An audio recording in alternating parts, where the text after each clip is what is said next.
کہتا ہے اتنی دیر میں حضور آ گئے، اور حضور آئے تو پھر ہوا کیا ہیں جی، اسرا بادشاہ کے محل کے کنگرے بھی گر گئے ہیں جی، اور جناب بصرہ کے شام کے اندر اونٹوں کی گردنیں بھی دیکھ لی گئی۔ جبریل بھی 3 جھنڈے لے کر آئے، ایک مشرق میں گاڑا، ایک مغرب میں گاڑا، اور ایک لوگ پوچھتے ہیں جھنڈے کہاں لکھے ہیں؟ میں نے کہا جبریل لے کر آئے ہیں، جبریل عرش سے جھنڈے لے کر آئے ہیں۔ اور مصطفیٰ کا غلام ہو وہ فرش پہ جھنڈے نہ لگائے تو اور کیا کرے؟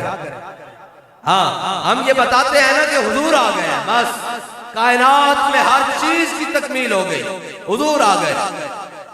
جبریل جھنڈے لے کر آئے، ایک مشرق میں جا کر گاڑا، ایک مغرب میں جا کر گاڑا، ایک کعبے کی چھت کے اوپر جا کر لگا دیا، اور جناب اس دن مشرق کے جانور مغرب کی طرف دوڑے، پریشانی سے نہیں خوشی سے دوڑے، ڈر سے نہیں خوش ہو کر دوڑے، اور مبارکبادیں دینے کے لیے دوڑے، اور مغرب کے جانور وہ مشرق کی طرف دوڑے۔ انہوں نے کہا آج مبارک ہو وہ مصطفیٰ تشریف لے آئے ہیں جنہوں نے تمہارے اور ہمارے حقوق بھی بتانے ہیں۔